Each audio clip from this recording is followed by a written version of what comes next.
Hey everyone, thanks for tuning in. If you're new here, consider subscribing. It really helps keep these stories coming. And while you're here, let me know in the comments where you're listening from. Now, sit back, relax, and let's get into the story. I found the checkpoint by accident, which is how most things worth keeping started after everything fell apart. I was headed north out of Kalispell on instinct more than a plan. The radio in my old pickup was nothing but a loop of static and short, panicked transmissions that never finished their sentences. Cell service was a rumor. Highway signs still pointed toward places like they mattered: Whitefish, Columbia Falls, Eureka, but the roads had started to feel like hallways in a building that had already caught fire. You could keep walking, but you were only choosing which door to try first. I'd spent 10 years working for the Montana Department of Transportation. Not an office job, not the kind that came with a tie. I was a field supervisor, winter plows, sanding routes, culvert repairs, those portable message boards that told tourists to slow down and locals to roll their eyes. I knew how to read a road like other people read a face. Fresh tire marks, drifts, potholes. The way a curve collected trash in the ditch like it was a habit. That week, the roads were telling one story over and over. People were leaving in a hurry, and they were not coming back. The first time I saw one of them, one of the infected, I didn't understand what I was looking at. It was in the parking lot of a small grocery outside Columbia Falls, early morning. The light still flat and cold. A man stumbled between cars with his arms slightly out, like he was trying to feel his way through smoke. I remember thinking he was injured, drunk, or both. Then he turned, and his eyes didn't land on anything. They just stared through the space in front of him like the world had been replaced by something only he could see. A woman ran from the store screaming, and the man snapped toward the sound. Not like a normal person reacting, more like a switch flipping. He moved fast, too fast for how broken he looked.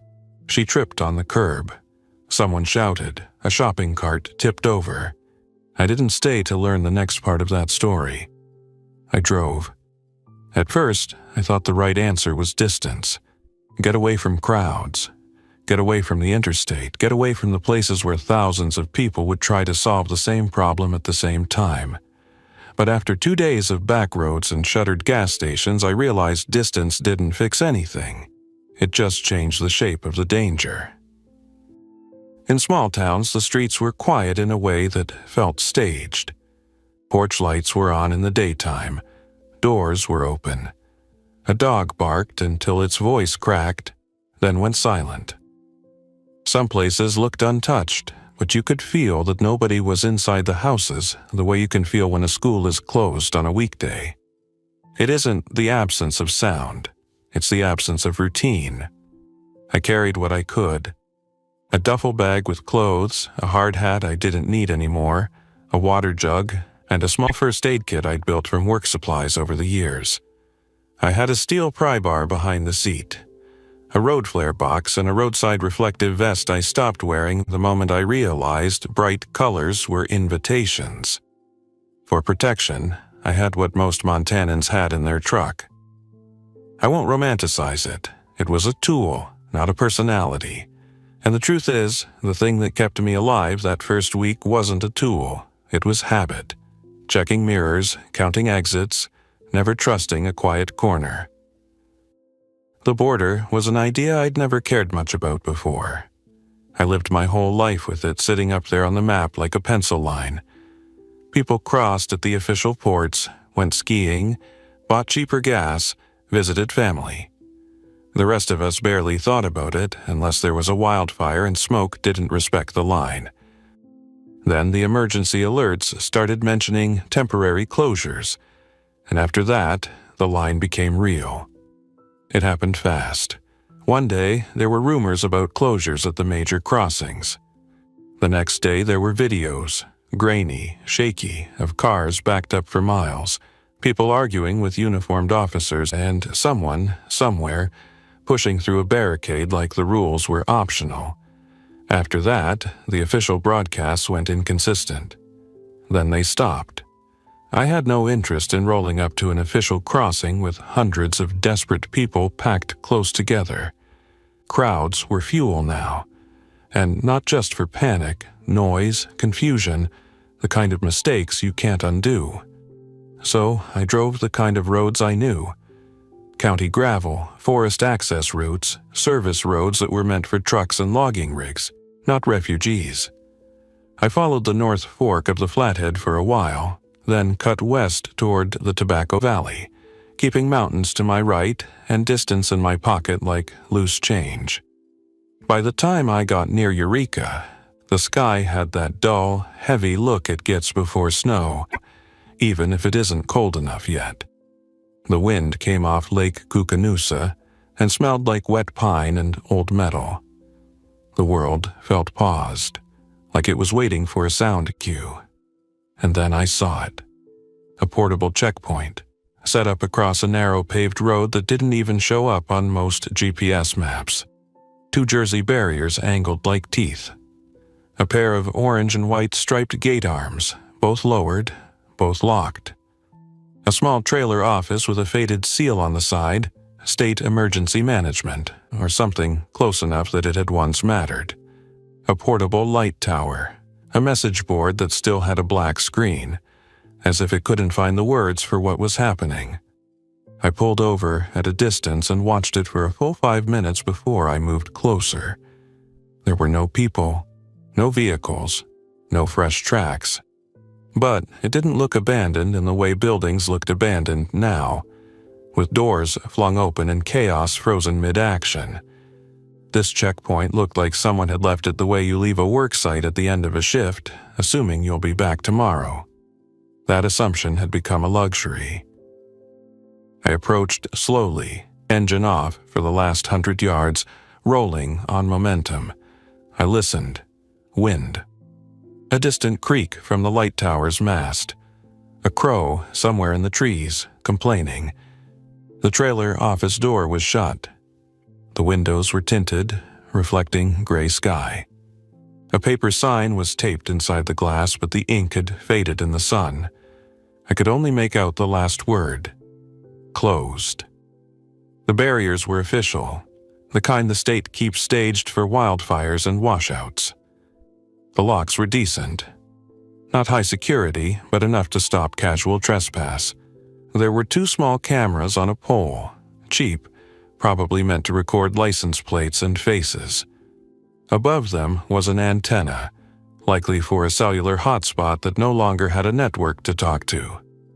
My mind, trained by years of work logistics, started doing what it always did. This checkpoint had power options. The light tower's generator, the trailer's battery system, maybe a small solar panel on the roof. It had visibility. Clear line of sight down the road, both directions, with trees cut back. It had physical control, barriers that could be moved with machinery, gate arms that created a psychological wall even when they weren't strong. Most importantly, it had a purpose that still mattered. Control of movement. In a world where nobody trusted anyone and everything traveled. Panic, infection, rumors. Control of movement was the closest thing to safety. I didn't decide to build a fortress in one dramatic moment. There was no movie scene where I stared at the checkpoint and smiled like I'd found destiny. I was tired, hungry, and alone. I decided, very simply, that it was better than the next 10 miles of unknown. The first thing I did was clear myself a way in without making noise. I kept my distance and walked to the perimeter, looking for blind spots and surprises. Behind the trailer office was a small gravel pad where 2 vehicles could park. There was a steel storage container off to one side, the kind contractors use for tools. It had a heavy lock, also the kind contractors use, which means it was meant to stop honest people, not someone with time and a pry bar. I checked the trees. No movement. No shapes that didn't belong. Then I did something that would have made my old self laugh. I talked out loud. "Okay," I said softly, as if the checkpoint needed reassurance. "Let's make you useful." The storage container opened with stubborn resistance and a loud metallic groan that made my spine go tight. I froze, listening for any answer from the forest. Nothing came. I opened it the rest of the way and slipped inside. It was a treasure box for someone like me. Traffic cones, extra reflective signs, rolls of caution tape, a box of zip ties, a bundle of steel fence posts and a manual post driver, 2 cases of bottled water meant for a crew that never came back, a small toolkit, a sledgehammer, a chainsaw that looked newer than most, with 2 spare chains and a fuel can. I closed the door behind me and stood in the dim light, breathing in the smell of oil and dust, feeling something close to relief for the first time in days. If you want to survive, you stop thinking in terms of forever. You think in terms of today, then tonight, then tomorrow morning. That first day, my goal was simple: make the checkpoint mine. I moved my truck into the gravel pad behind the trailer so it couldn't be seen easily from the road. I checked the trailer office door. Locked. The window frames were solid enough to resist a casual break, but not a determined one. I didn't break it right away. I didn't want to shatter glass, not unless I had to. Noise carried. Noise invited. Instead, I used the toolkit from the container and went for the back access panel where utility lines ran. Most portable offices have compromises: cheap locks, weak hinges, vents that assume nobody will ever try to get in from the wrong side because, in normal life, nobody bothers. Normal life was over. I got the panel open, then used the pry bar carefully, controlling the movement so it didn't snap and clang. Once I had the latch from inside, the door opened like it had been waiting for permission. The trailer smelled like old coffee and laminated paperwork. A folding table sat near the window with a clipboard still on it. 2 office chairs. A radio base station. The kind that would have been used to talk to a state dispatch channel, now dead. A small safe bolted to the floor. On the wall was a map of the area with routes highlighted. The official crossing at Roosevelt was marked in thick red, but so were smaller roads. Logging roads, county routes, access paths that could be used in temporary closures. So, my guess was right. This checkpoint was meant to funnel traffic away from unofficial crossings, to keep people from trying their luck on remote roads when the official port was overwhelmed. For a moment, I pictured the crew that had run it. 2 state workers, maybe 1 sheriff's deputy, maybe a National Guard unit for a day or 2. People doing their job, thinking it mattered. It did matter, just not in the way anyone expected. I spent the first night inside that trailer office with the lights off, listening to the wind and any sound that didn't belong. I slept in short bursts with my boots on. I woke up every time the trees shifted. In the morning, the sky was the color of wet concrete, and a thin frost covered the gate arms like dust. I made coffee using a small camp stove I'd kept in my truck for hunting season. The smell filled the trailer, and for a second it felt like normal, which almost made me angry. Then I went to work. Fortifying a place isn't about building a castle. It's about buying seconds. Seconds to see something coming. Seconds to choose a response. Seconds to avoid a bad decision you can't undo. The checkpoint already had the first piece: visibility down the road. What it didn't have was depth. If someone came through those barriers, they would be on top of me fast. So I built layers. I used the fence posts and drove them into the ground in 2 lines behind the main barriers, creating a narrow corridor that forced any vehicle to slow and align. I ran caution tape between posts, not because tape stops anyone, but because it tells a human brain that there is a boundary. People hesitate at boundaries, even flimsy ones, if they think someone is watching. I pulled the Jersey barriers tighter together, leaving just enough space for a single vehicle at a time. Then I dragged a heavy steel chain through them and locked it, The lock wasn't perfect, but it was one more delay. Behind that, I set up a second control point, a portable sign stand with a stop sign and a small table I could move quickly if needed. If I had to interact with someone, I wanted a place where I could speak without letting them get close. Inside the trailer, I found a box of disposable gloves, a few face masks, and a thermal forehead thermometer. It wasn't medical grade. It was meant for basic screening, but it was better than guessing. I also found a binder labeled Procedures, and I laughed once, short, humorless. Then I read it like it was scripture. It had checklists for everything: how to stage vehicles, how to document crossings, how to handle aggressive individuals, how to contact law enforcement support. Most of it assumed help existed. Still, the structure mattered. In a world that had lost structure, a binder full of procedures was a kind of sanity. By noon, I had a system. Not a perfect one, but a system. And then, because the universe loves timing, the first people arrived. It started with the sound of an engine long before I saw the vehicle. A low, steady rumble on the narrow road, not frantic, not racing. Whoever it was, they weren't running blind. They were moving with intention. I took my position inside the trailer office, behind the tinted window, watching. A dark green sport utility vehicle rolled into view and slowed at the barriers. It had a roof rack loaded with plastic storage bins strapped down with ratchet straps. The front bumper was dented. The driver didn't honk. They didn't push. They stopped and waited. That was a good sign, if any signs were still good. I stepped outside and stayed behind my second control point, making sure the distance was clear. I raised one hand, palm out, stop. Then I pointed to the driver's side window and made a slow rolling motion. Lower it. The window cracked down a few inches. A woman's face appeared in the gap. Mid-30s, tired eyes, dark hair pulled back. Her cheeks were wind-chapped.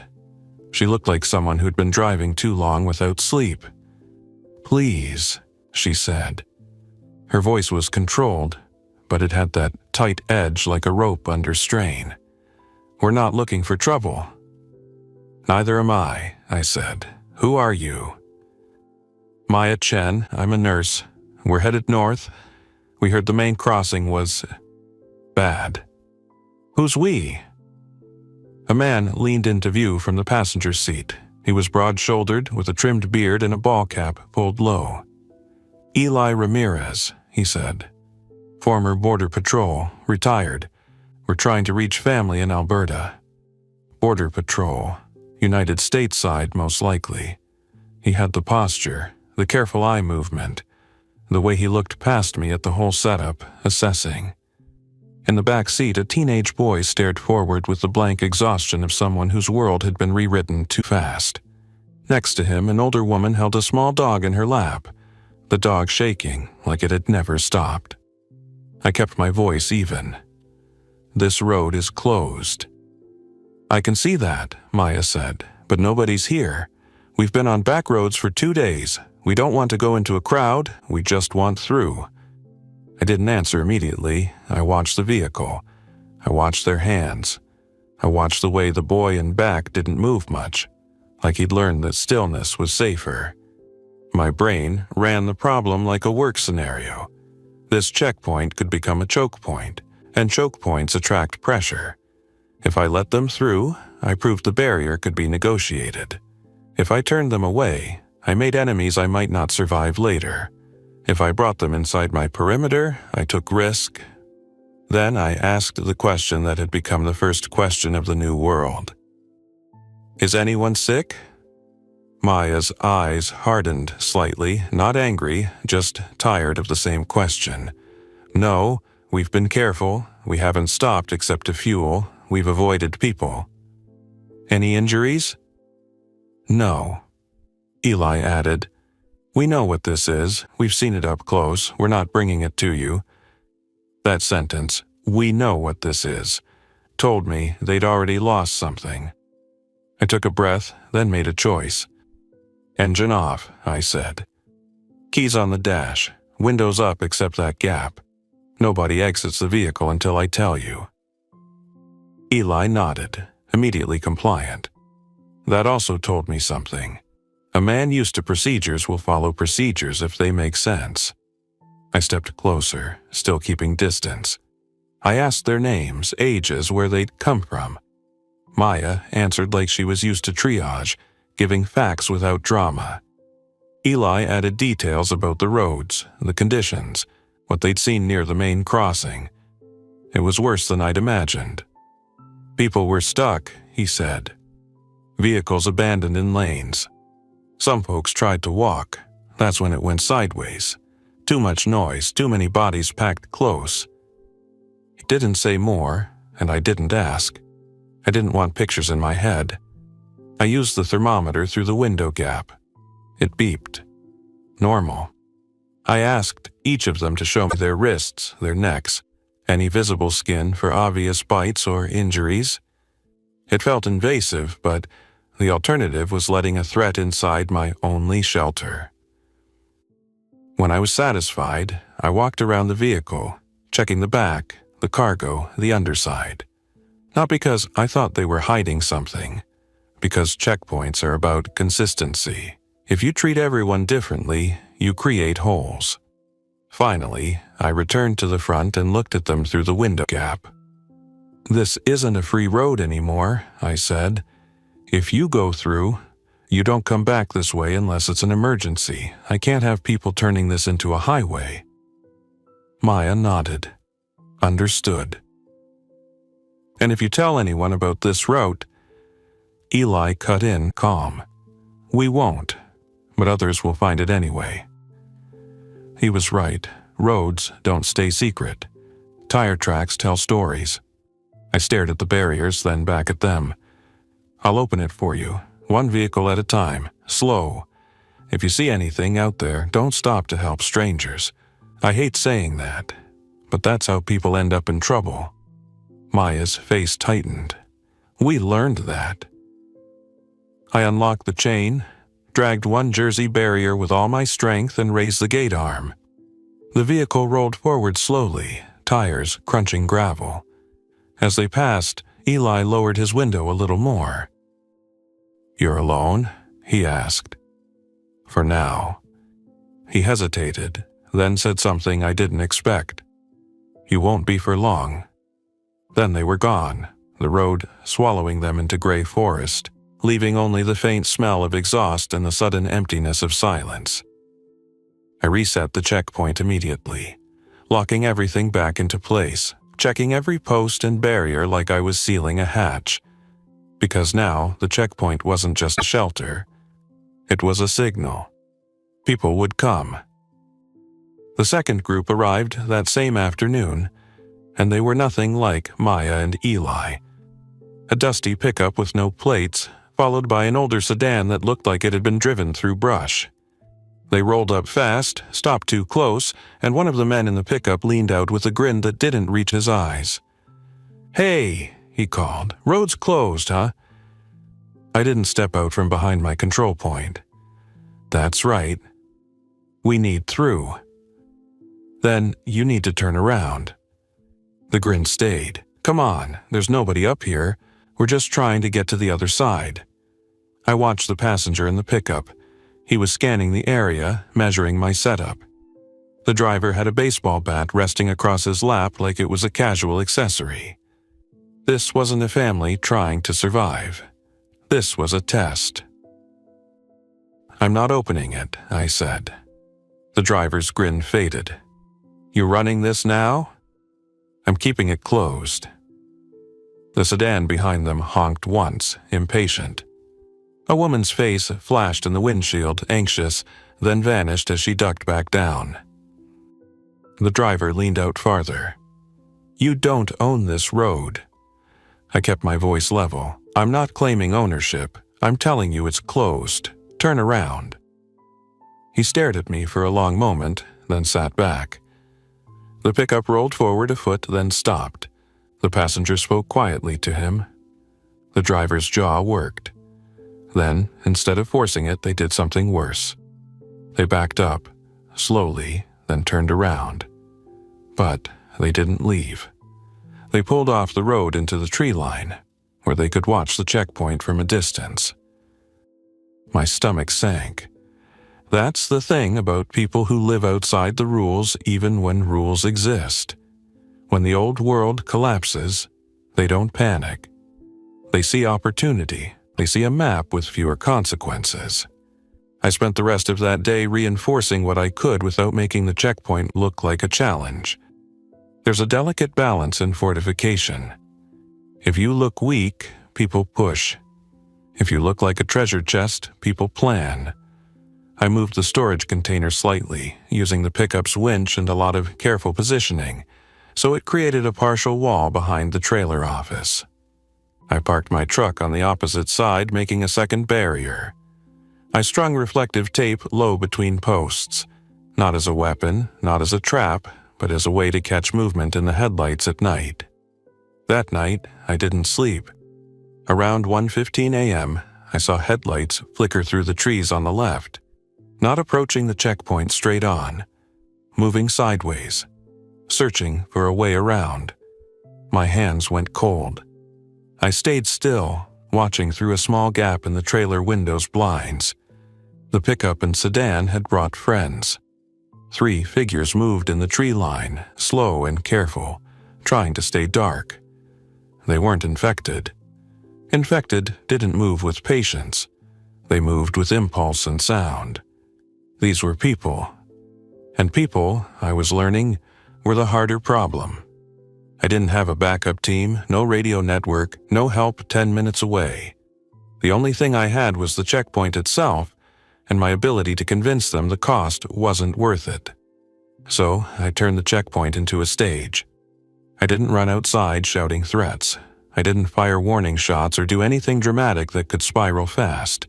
Instead, I waited until one of them reached the first line of posts near the Jersey barrier. Then I hit the light tower. The portable light tower roared to life with a deep engine sound that ripped the quiet apart, and the floodlights swung on, bathing the whole checkpoint in white glare. It was as bright as a football field. Anyone within 200 yards would be exposed. The figures froze, caught like animals. At the same moment, I turned on the message board. It flickered, then displayed the last thing it had been programmed to say before whoever ran this place left. Road closed. Turnaround. The men stumbled back into the trees, shielding their faces from the light. I heard a hissed curse. More frustration than fear. Good. Frustration means they weren't committed enough to pay a high price. The lights stayed on for a full 10 minutes. The generator's noise was ugly, loud, and I hated it. But I hated the alternative more. When I finally shut it down, the forest was quiet again, but the quiet had teeth now. I knew the checkpoint had been marked. From that night on, I treated the checkpoint like a living thing that needed routines to stay alive. Morning, perimeter check, barrier check, inventory check. I logged everything in a notebook from the trailer office: time, weather, events, vehicle sightings. Not because anyone would read it later, because writing it kept my thoughts organized, and because if I died, maybe the notebook would tell the next person what not to do. I set up a hand-washing station with a water jug and soap. I designated a clean zone inside the trailer and a dirty zone near the entrance where shoes stayed. I found a box of disposable coveralls in the storage container and shook my head at the irony of how prepared the old world had been for some things, and how useless it had been for others. I also started listening for radio signals. The trailer office radio base station was dead without the state network, but the antenna on the roof could be repurposed. In the storage container, I found a handheld radio, a basic two-way, likely meant for crew communication. I also had a personal amateur radio handheld in my truck, something I'd used during storms when cell towers went down and old-timers still talked across valleys like it was the 1970s. I didn't have a license that mattered anymore. Licenses were paper, Communication was survival. I scanned frequencies, listening for anything coherent. Most of what I heard was noise, short bursts, people calling without answers. Then, on the third day at the checkpoint, I heard a steady voice. Any station? Any station? This is Cedar 2. If you can hear me, respond. We are at the old way station south of Libby, seeking contact for resource exchange. Repeat, seeking contact. A way station near Libby. That was real. That meant organized people. That meant potential allies, or potential competition. I waited, listened again, then pressed the transmit button. Cedar 2, this is... I'm not sure what to call myself yet, I said, keeping my voice calm. I'm at a temporary border checkpoint near Eureka. I can hear you. There was a pause. Then the voice came back sharper, more alert. Copy, identify. I hesitated. Names mattered now. Names created expectations. This is Luke, I said. Former road maintenance, solo at the moment. Another pause. Then, Luke, this is Cedar 2. We have a small group. We're not looking to take anything. We're trying to build a network. Are you secure? Secure enough, I said. Any traffic? I looked out the window at the empty road, then at the tree line where I knew eyes had been recently. Some, I said. Enough to know this place won't stay quiet. Understood, Cedar 2 said. We can send someone to talk if you want. Daylight only. My instincts argued both sides at once. People meant risk. People also meant manpower, watch rotations, and a chance to not lose my mind talking to myself. Send one, I said. One vehicle, slow approach, I'll signal. Copy, Cedar 2 said. Cedar 2 out. I sat back in the chair, staring at the radio. My hand was shaking slightly, not from fear exactly, but from the weight of the decision. The checkpoint was no longer just a place. It was becoming a node. And nodes attract conflict. The next day, at 11:20 a.m., a single vehicle approached. A white utility van with Lincoln County, faintly visible under mud. It slowed exactly where Maya's vehicle had slowed, stopped at the barrier, and waited. That discipline eased something in my chest. I stepped outside and made the same signals. Stop. Window down slightly, engine off. The driver complied. A woman leaned into view. Late 40s maybe, gray hair tucked under a beanie. Her eyes were sharp in a way that made me think she'd been the adult in too many emergencies even before the outbreak. Luke? She asked. That's me. I'm Nora Petrov, she said. Mechanic. Also, the one who keeps Cedar 2's vehicles alive. I'm here to talk, not bargain you into anything. Mechanic, useful, also dangerous if she was scouting. Talk, I said. Nora glanced at the checkpoint setup with professional curiosity. You did good work with what you had, she said. This place is better than most. It's quiet, I said, for now. It won't be, she said bluntly. That's why I'm here. I didn't like how honest that was. She continued. South of you, around towns like Libby and Troy, things are getting unstable. There are groups forming. Some want to help, some want to control. A checkpoint like this, control of movement, it's going to be a prize. I already had visitors, I said. Smugglers? She asked. I gave a small nod. Nora's mouth tightened. Then you're already on their map. Cedar 2 wants to offer you an arrangement, not ownership, not takeover. Arrangement. I stayed quiet. We're building safe corridors, she said. Routes where people can move without walking into crowds or dead ends. We don't have enough people to guard every road, but we can support key points, like this one. And what do you want in return? I asked. Nora's eyes held mine. Stability. Predictability.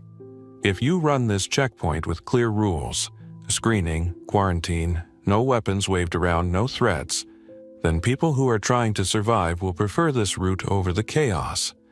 That reduces pressure on the big crossings and reduces panic in towns. It becomes a valve. A valve, I repeated.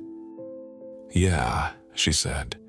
Because borders still matter, not because of politics. Because movement spreads problems, and because movement also brings resources. You control movement. You control what arrives. I felt the truth of that in my bones. It wasn't a slogan. It was engineering logic. Water flows where it can. People do too. What's your offer? I asked. Nora exhaled, like she'd been waiting for the question. We can spare 2 people to rotate here if you want. Not full-time. Rotations. 3 days at a time. We can bring a better radio setup, some fuel, some food. In exchange, you share information.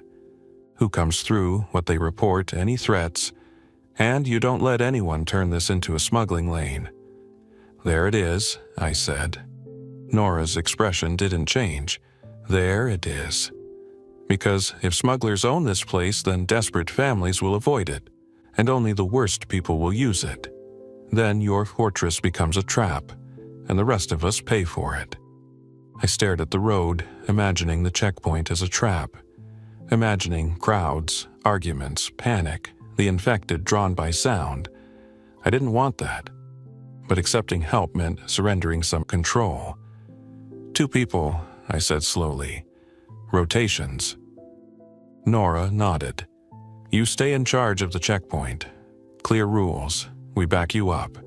If a bigger group tries to take it, you call, we respond. And if you don't respond? I asked. Nora's gaze sharpened. Then we all lose. That's why we respond. I believed she believed it. Belief wasn't enough, but it was something.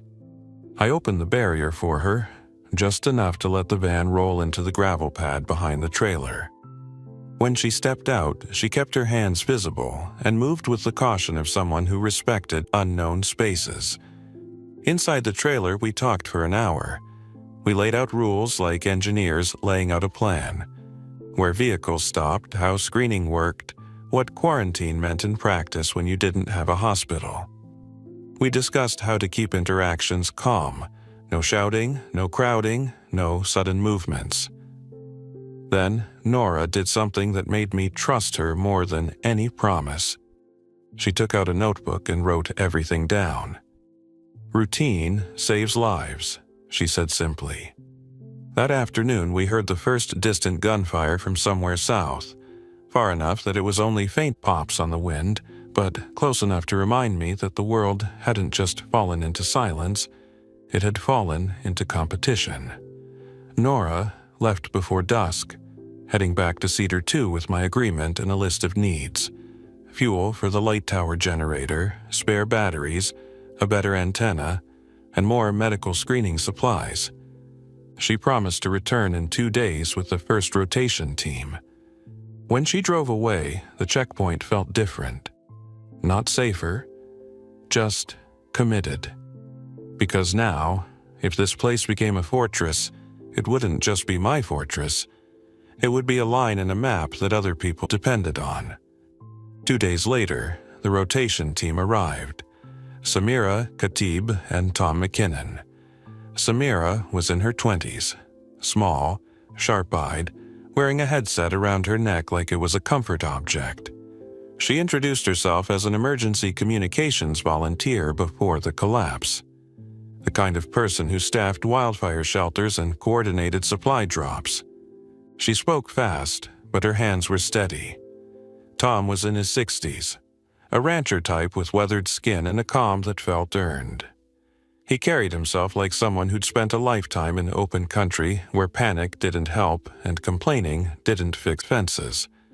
They came with supplies: 2 jerry cans of gasoline, a case of canned food, a box of rechargeable batteries, and a compact radio base with a better antenna mount.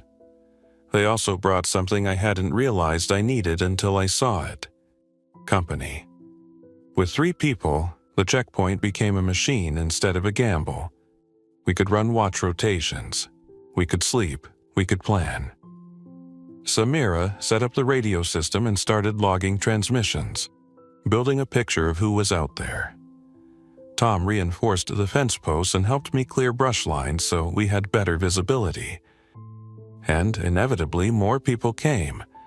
Some were like Maya and Eli, families trying to avoid chaos, moving quietly, grateful for any structure. We screened them, asked questions, checked visible injuries, and sent them through one at a time with warnings about the roads ahead. Some were like the smugglers, testing boundaries, trying to negotiate exceptions, offering trade that felt like a hook. They'd show up with too much confidence, too little fear. One afternoon, a man in a black pickup rolled up with a woman beside him and a cooler in the back seat. He smiled too easily. "I've got antibiotics," he said, tapping the cooler. "Real stuff, not expired." Samira and I exchanged a look. Antibiotics were currency now. "What do you want?" I asked. He shrugged. "Just access, quiet access. There's a road on the other side that leads to friends, smugglers, or something adjacent." "No," I said. His smile thinned. "You don't even know what you're turning down." "I know enough," I said. He leaned out. "Borders are done, man. Nobody's in charge." I stepped closer to the stop line, keeping my posture calm. Borders aren't done. They're just local now. And here, I'm in charge of this road. For a moment, the air tightened. Tom shifted slightly behind me, not aggressive, just present. Samira's hand went to the radio mic without pressing transmit, ready. The man stared at the barriers, then back at me. Then he laughed once, like he'd heard a joke. "Okay," he said. "Okay, you'll learn." He turned around and left. After he was gone, Samira exhaled slowly. "That felt like a promise," she said. "Yeah," I said. "It did." We started seeing signs of organized movement in the next week. Not just families, patrol remnants. One morning at 9:10 a.m., 2 vehicles approached in a tight formation. A sheriff's department sport utility vehicle with its markings partially covered, and a military-style pickup with a light bar. They stopped at the barrier, and a man in a tan uniform stepped out. He kept his hands visible and walked forward slowly. "Morning," he called. Tom and I stepped out together. "Morning," I answered. The man stopped at our control point line, respecting the boundary without being told. That alone was a good sign. "Name's Eric Dalton," he said. "Used to be with the county sheriff's office. We're trying to keep routes clear and prevent incidents." "Incidents," I repeated. Dalton's face tightened. "People doing stupid things. People taking advantage, you know." I did. He glanced at the checkpoint setup. "You running this?" "We are," I said. "We're screening traffic. 1 vehicle at a time, no crowding." Dalton nodded slightly, approving. "Good. We heard about trouble near the official crossings. We're trying to redirect people away from crowds. This place helps." "Until it becomes a fight," I said. Dalton didn't deny it. "That's why I'm here. We're coordinating with groups like Cedar 2, trying to keep some order. If you get pressure, real pressure, you call it in. We'll respond if we can." It sounded similar to Nora's offer, but Dalton's presence added a new layer. Legitimacy. Legitimacy mattered because people craved it.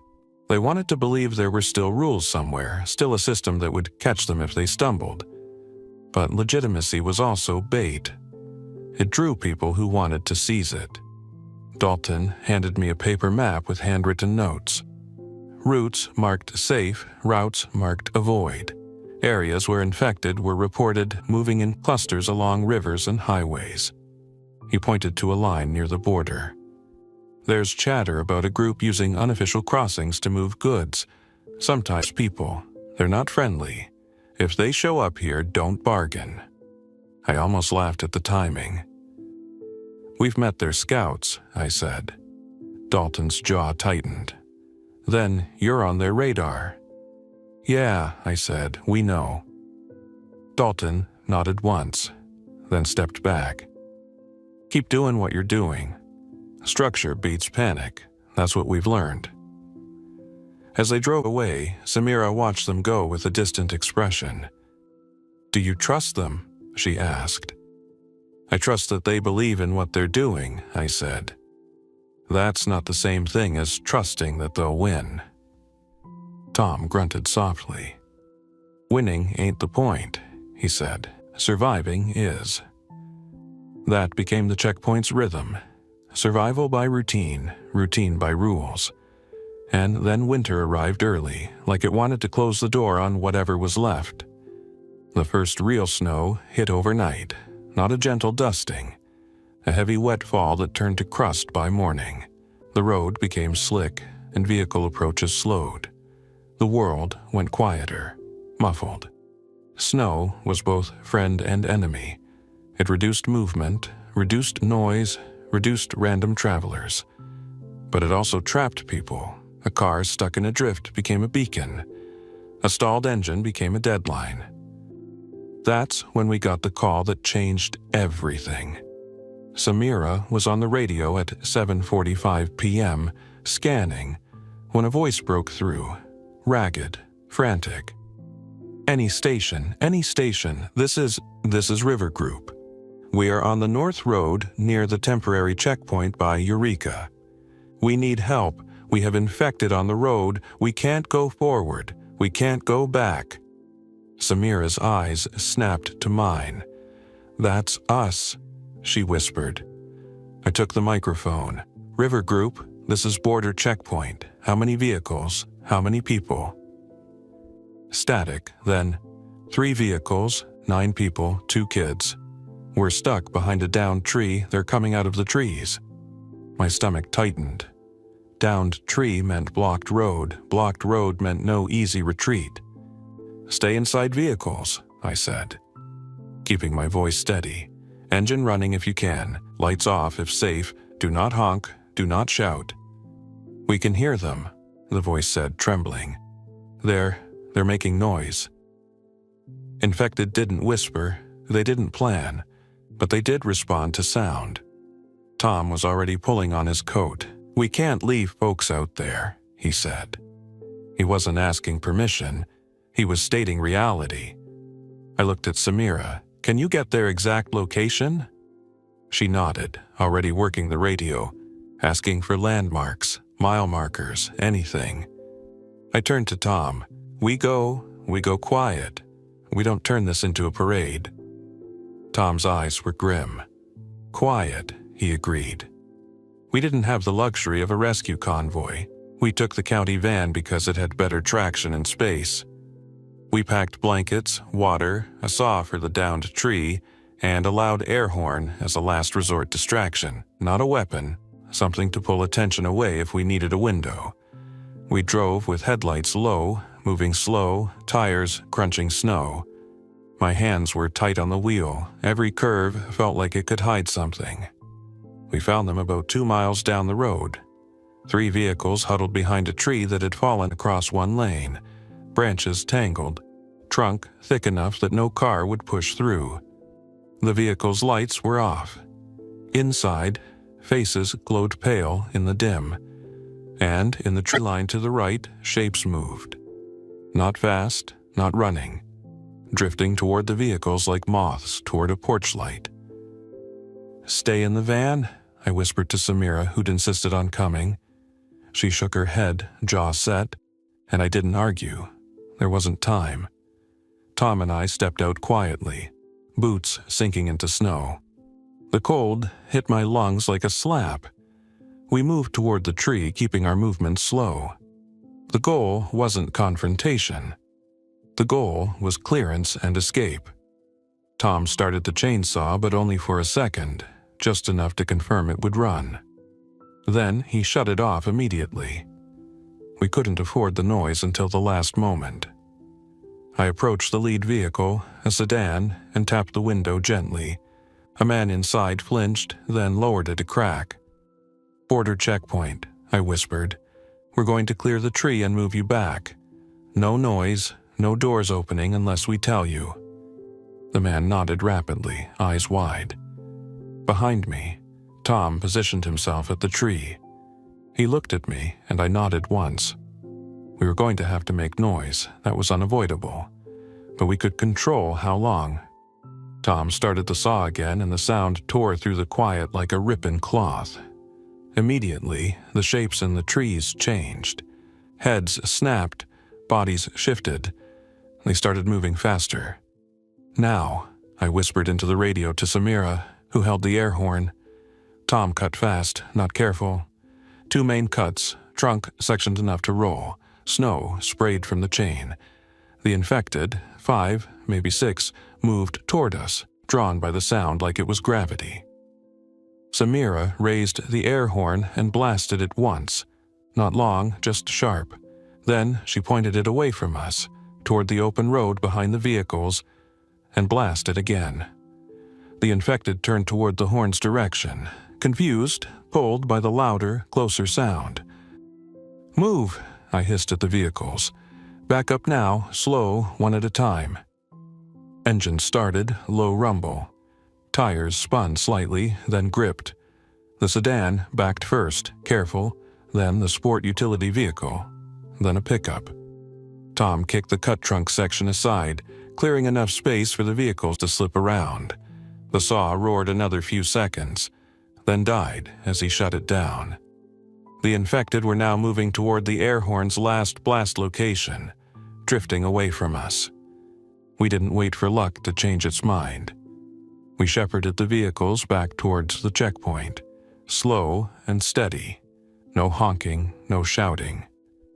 When we arrived, we brought them into the gravel pad behind the trailer, one by one, and closed the barriers again like we were sealing a pressure door.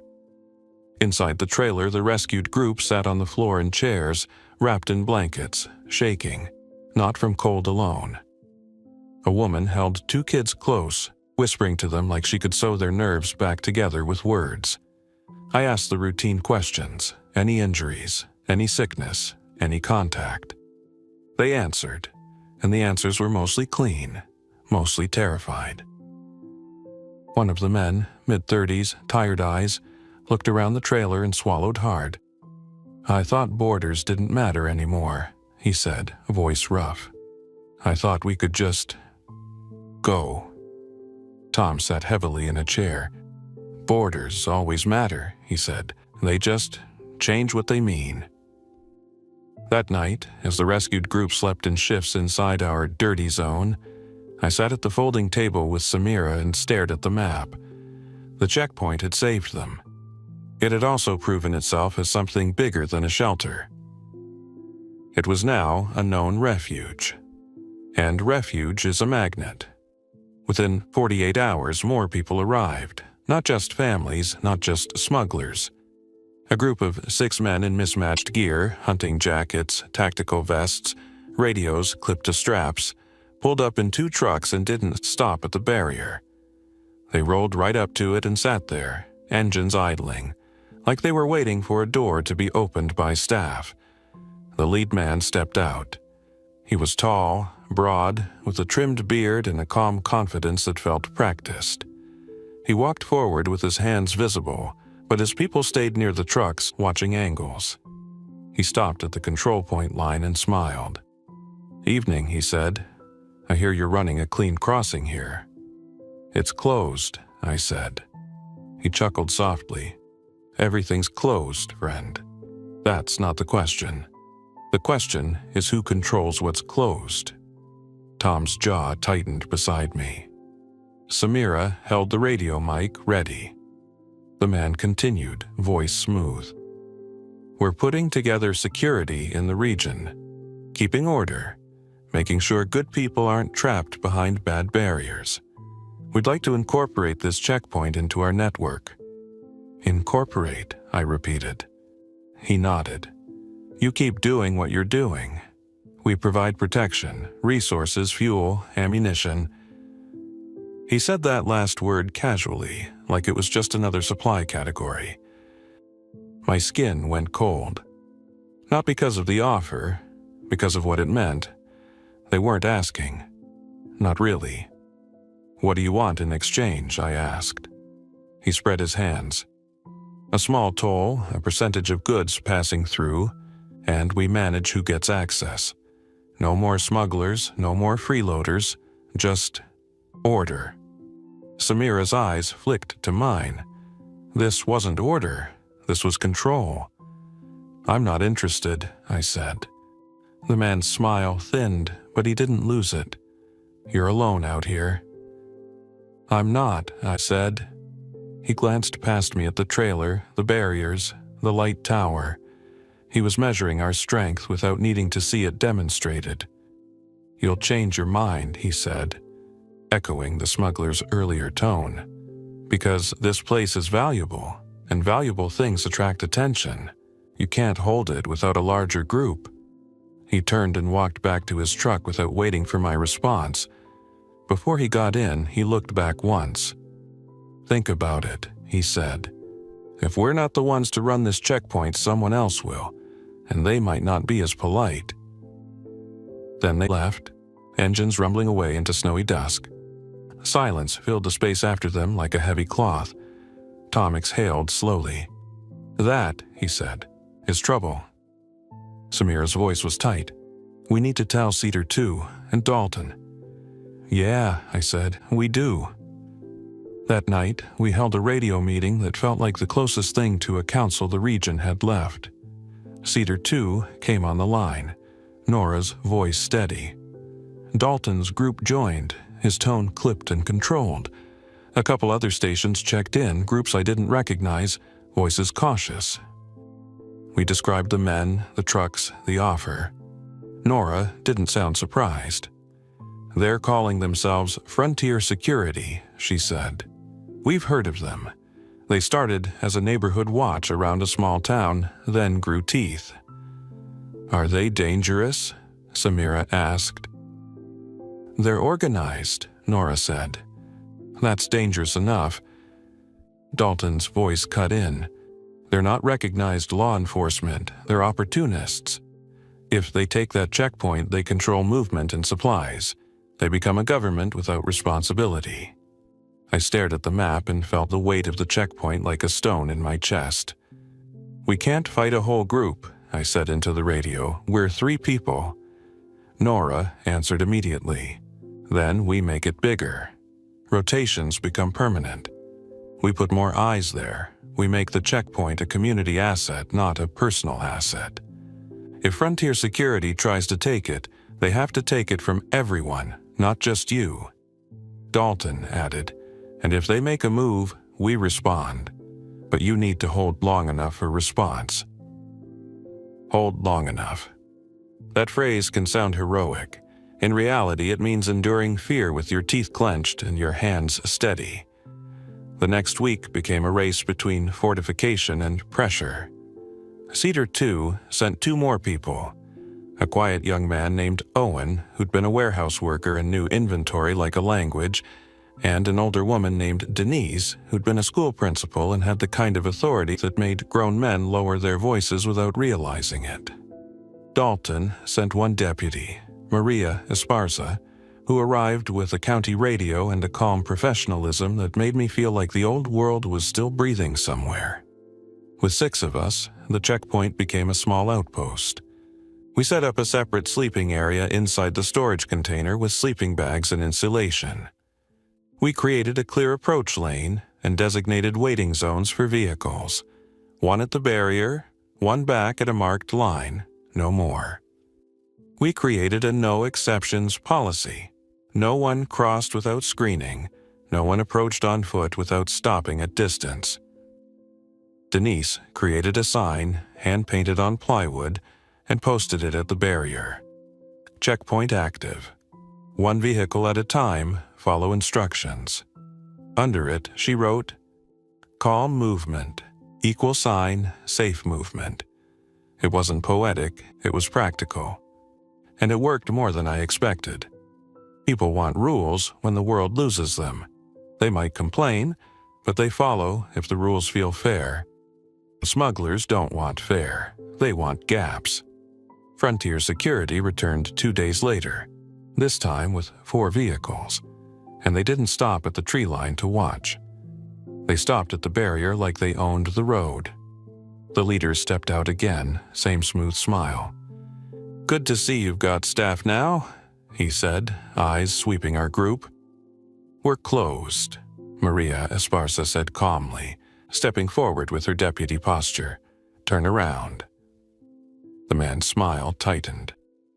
"Deputy," he said, "I respect what you used to be, but those badges don't mean much now." Maria's voice stayed even. "They mean as much as we make them mean." The leader chuckled. "That's the spirit. That's why we're here. We make order." "No," I said, stepping up beside Maria. "You make control. There's a difference." He looked at me like I was a stubborn piece of equipment. "You're holding a valuable choke point," he said. "We can share, or we can waste time pretending you can keep it." Denise's voice came from behind us, sharp as a bell. "This checkpoint is for safe passage, not tolls, not bullying, not your private network." The leader's eyes flicked to Denise, then back to us. He held his smile, but it had turned colder. "Last offer," he said. "Join us, and you keep your roles. Refuse, and eventually you'll lose this place. Not necessarily to us, but you'll lose it." He turned away, then stopped and looked back one last time. "You know what's coming," he said softly. Then they left. The next 3 days were the quiet before the storm. We saw watchers in the tree line twice, figures at a distance, not approaching, just observing. We found tire tracks where there shouldn't have been tire tracks. We heard distant engines at night, moving slow. Samira intercepted radio chatter, short, coded phrases that suggested coordination. Owen counted supplies and frowned. "We can hold for a while," he said. "But if this becomes a siege, fuel becomes the problem." Fuel was always the problem. You can fortify walls, you can ration food, but fuel runs generators, runs vehicles, runs heat. In winter, fuel becomes time. On the 4th night, it happened. It started at 2:30 a.m. with a sound that didn't belong, a heavy engine approaching without care, without stealth. Then another, then a third. Headlights appeared down the road, bright and steady, like a convoy that wanted to be seen. We took positions behind cover. Not dramatic, not theatrical, just practical. Maria held the radio ready to call Dalton. Samira monitored frequencies. Tom stood with his jaw set, calm as stone. The vehicles stopped at the barrier. 4 of them. Frontier Security. The leader stepped out, but he didn't walk up smiling this time. He walked up like a man completing a task. "Open it," he called. Maria's voice cut through the night. "Turn around." He laughed once, sharp. "No, we're taking this checkpoint. Peacefully if you cooperate. Unpleasantly if you don't." My mouth went dry. I felt the weight of every decision that had led here. "We're not fighting you," I called back. "We're not opening it." The leader's eyes narrowed. He nodded to someone behind him. Then a 5th vehicle appeared. An old dump truck, headlights glaring, rolling forward slow but unstoppable. My stomach dropped. A dump truck could move barriers. It could smash the gate arms. It could turn our careful layers into debris. Tom's voice was low beside me. "They're gonna ram." "Light tower," I said to Owen. "Now." Owen sprinted to the generator control, hands moving fast. The light tower roared to life, floodlights snapping on, blasting the scene with white glare. In the harsh light, I saw the dump truck's grill, the driver's silhouette. The way the leader stood off to one side like he didn't care what got broken. Maria raised the radio. Dalton, this is border checkpoint. We have a forced breach attempt. Repeat, forced breach attempt. We need support now. Static, then Dalton's voice, tight. Copy, units responding. Hold position. Hold position. The dump truck rolled forward. In that moment, I understood something with crystal clarity.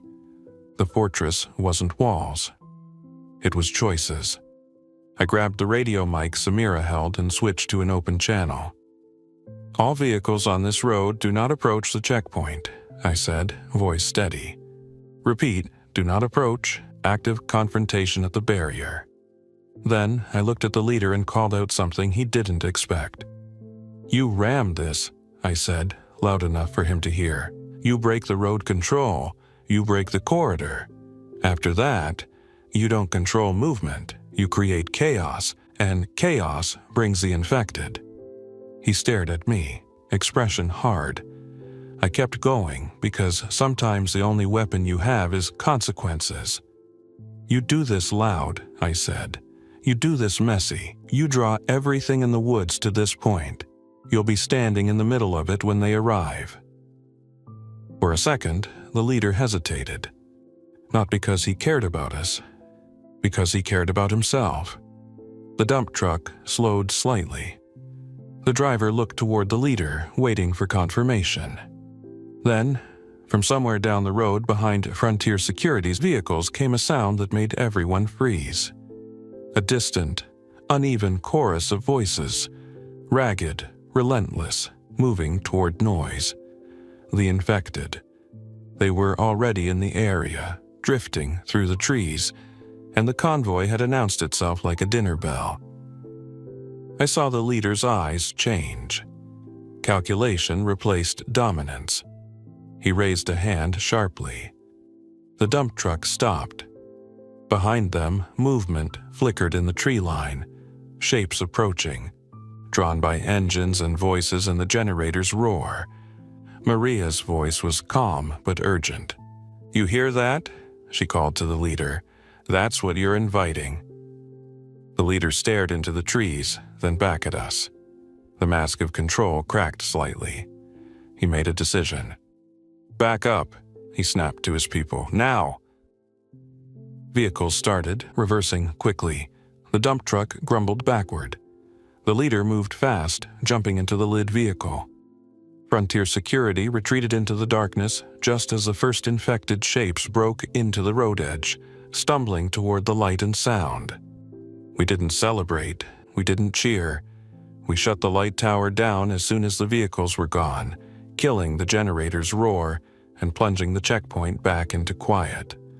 Then we waited in the dark, listening as the infected drifted past the barrier area, confused by the sudden disappearance of noise. It took nearly an hour for the road to settle back into silence. When it did, my hands were shaking so badly I had to sit down. Maria put a hand on my shoulder briefly. You did good, she said. Simple, grounded. Tom exhaled slowly. They'll be back, he said. Yeah, I said. But now, they know something. Samira looked at me. What? That this checkpoint isn't just a prize, I said, at risk. 2 hours later, Dalton's vehicles arrived, 3 of them. Lights off, moving quiet. He stepped out, face tight with exhaustion. You held, he said. We did, I answered. Dalton looked at the barriers, the posts, the dark road. They tried to force it? They were going to, Mariah said. Then the infected showed up. Dalton's jaw clenched. They'll change tactics. I know, I said. Dalton stared at me for a long moment, then said something I didn't expect. This checkpoint matters, he said. Not because of the border, because it's a place where rules still exist. If people have one place like that, they behave better everywhere else. You're not just guarding a road, you're guarding a concept. A concept. I thought about that after Dalton left. long after the adrenaline faded and the cold settled into my bones. In the old world, borders were paperwork and politics. In this world, borders were agreements, lines drawn by people who were tired of chaos and willing to enforce calm. We didn't have a government, we didn't have courts, we didn't have the old systems. But we had something else, fragile and stubborn. We had routines, we had rules. We had a place where movement slowed down long enough for people to remember they were human. Over the next month, the checkpoint became exactly what Nora had predicted. A valve. Refugees came through in ones and twos, avoiding crowds. We screened them, sent them on, and logged their reports. We learned which roads were blocked, which towns were quiet, which areas had become dangerous. Smugglers tried again, offering trade-in favors, trying to create exceptions. We refused every time, calmly, consistently. Frontier security circled like wolves, but they stopped trying to ram. They started trying to recruit. They'd show up with friendly faces, offering fuel, offering protection, offering a place in their network. We refused, politely and firmly, every time. And the infected, always present, always moving, became part of the environment like weather. They drifted toward noise, toward light, toward mistakes. We learned to be quiet. We learned to be boring. Boring kept you alive. The biggest change wasn't the barriers or the fence posts. It was the way people started treating the checkpoint like a real crossing. They'd pull up and wait. They'd lower windows only when asked. They'd follow instructions. They'd say, "Thank you," in voices that sounded like relief. Even some of the rougher travelers, men who looked like they'd lived outside rules even before the collapse, would comply when they realized we weren't bluffing and we weren't cruel. We were consistent. Consistency became our fortress. One evening in late December, when the sky was clear and the stars looked close enough to touch, I stood at the barrier and watched a family vehicle disappear north into the trees. Their taillights faded, swallowed by the forest. Samira stepped up beside me, breath steaming. "You ever think about what's on the other side?" she asked softly. "Canada?" I said. "Not the country," she said. "The idea, like, what do they have up there? Is it better? Worse?" I stared into the dark road. "I think it's the same," I said. "Just different people trying different rules." Samira nodded slowly. "Borders still matter," she murmured. "Yeah," I said. "They do. Not because a government says so, because people need lines. They need places where the chaos slows down." Behind us, the trailer office hummed softly with battery power. Inside, Denise was updating the logbook. Tom was asleep in a chair, boots still on. Maria was cleaning equipment quietly, methodical. Owen was counting supplies again because that was his way of controlling fear. It wasn't a big fortress with towers and banners. It was a handful of tired people keeping a road calm. And in a world where everything else had collapsed, that calm felt like the strongest thing I'd ever built. I looked at the barrier one more time, hand resting on cold metal, and I understood the final truth of it. The border wasn't the line on the map. The border was the decision we made every day to keep this place from becoming another battleground. We weren't guarding a country. We were guarding a passage. And as long as we held it, the world, what was left of it, had one more chance to move without falling apart. That was our fortress. Not walls. Not weapons. Rules, routine, and the stubborn refusal to let fear run the road. And tomorrow morning, when the first engine came up the hill and headlights touched the barrier, I'd be there again. Steady, calm, and ready to make the line real. Thanks for listening. If you enjoyed this story, don't forget to like and subscribe. Your support keeps these creepypastas coming. Until next time, stay alert, stay safe, And never ignore the feeling that something is watching.